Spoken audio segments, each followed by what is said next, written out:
Chère Christine Angot, est-ce qu'on a besoin de parler vraiment de ce sujet?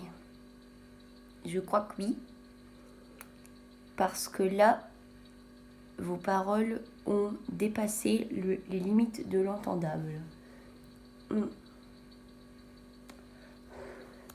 Pour retracer l'affaire, donc il y a quelques jours, Grand Corps Malade a été invité sur le plateau de On n'est pas couché, il me semble, pour faire quelque part la promotion de son nouvel album, qui s'appelle, il me semble, Plan B.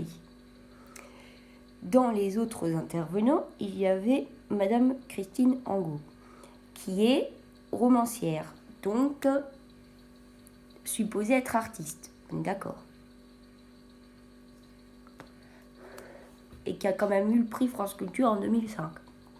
Donc elle est assez reconnue. Ce qui se passe, c'est que cette chère madame a publiquement dit devant tous les spectateurs, les membres du public et de la salle, qu'en fait, être artiste, c'était toujours un plan B.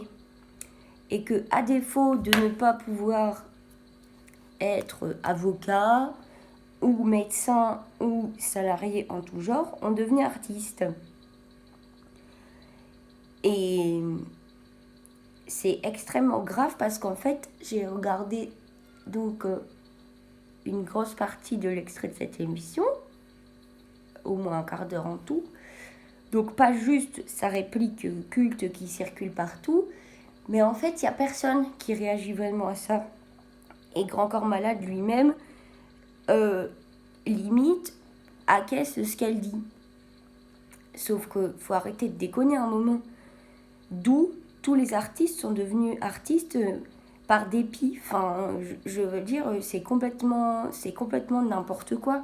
Il y a énormément d'artistes qui sont artistes parce que c'était leur plan A, quoi. Et que de toute façon, ils avaient juste pas envie d'être médecins.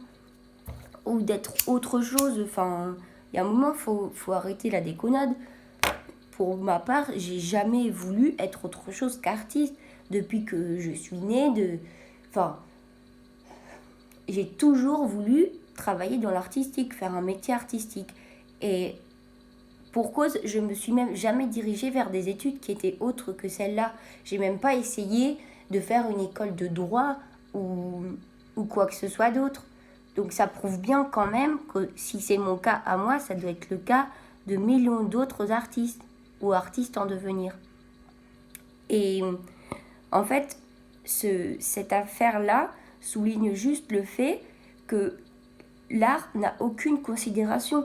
Le budget belge pour la culture, il est de 5,9%, donc même pas 6% du budget annuel belge est dédié à l'art, à la culture en général. C'est juste fou. On n'a aucune reconnaissance ni des artistes eux-mêmes, parce qu'elle est quand même romancière, donc ça fait partie, je sais pas, c'est l'écriture, ça fait partie de l'art quand même, et même de quelqu'un qui est censé être une sœur, un frère, enfin un compatriote, on se fait décrédibiliser. Alors imaginez-vous à une échelle plus grande, qu'est-ce que pense l'État quand il entend qu'une personne qui fait partie de notre milieu dit des choses pareilles, alors qu'on n'a déjà même pas 6% du budget annuel belge, alors que notre travail n'est même pas considéré parce que c'est pas rentable, que le statut d'artiste en Belgique va changer, qu'on risque de plus pouvoir prester plus de 35 heures semaine, alors que tout le monde sait que la plupart des artistes travaillent plus, comme n'importe quel auto-entrepreneur. Enfin, c'est juste n'importe quoi. Et bientôt, on nous demandera de travailler gratos et on nous fera des affiches, comme j'ai vu il n'y a pas longtemps, où on dit aux gens qui sont au RSA que c'est bien de faire du bénévolat. On dira aux artistes, travaillez gratuitement, devenez, dévouez-vous à votre art, presque comme si on se dévouait à Dieu et qu'on devenait sœur dans un couvent. Enfin, faut arrêter le délire, quoi. Il y a un moment, c'est juste énervant, c'est décevant, enfin, c'est déprimant en fait, parce que déjà que quand t'arrives à avoir ce putain de statut d'artiste en Belgique, ok, tu peux avoir un chômage non dégressif, donc tu risques de gagner le même toute ta vie ou une bonne partie de ta vie, mais on appelle déjà ça un chômage. Donc ça veut dire que si ton travail artistique comble pas tous tes besoins financiers, tu vas avoir une contrepartie en chômage. Sauf que zut, ça devrait même pas s'appeler un chômage. Enfin, chômer, c'est quoi? C'est rien faire, sauf qu'on fait pas rien, mais c'est juste qu'on gagne pas d'argent avec ce qu'on fait. Parce qu'il n'y a pas d'argent pour nous, parce qu'on nous considère pas, que l'État nous considère pas, que les autres artistes nous considèrent pas non plus, et que tout un chacun a très peu aussi de considération pour l'art. Donc à un moment, dites-nous que c'est de la merde, et être artiste à ce compte-là, c'est même pas être un plan B, c'est un plan Z, ou un plan d'une lettre qui n'existe même pas. Ce serait juste être artiste, c'est comme avoir raté sa vie, quoi.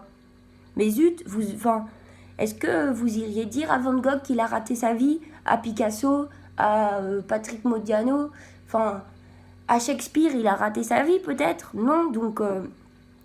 merde, quoi, merde.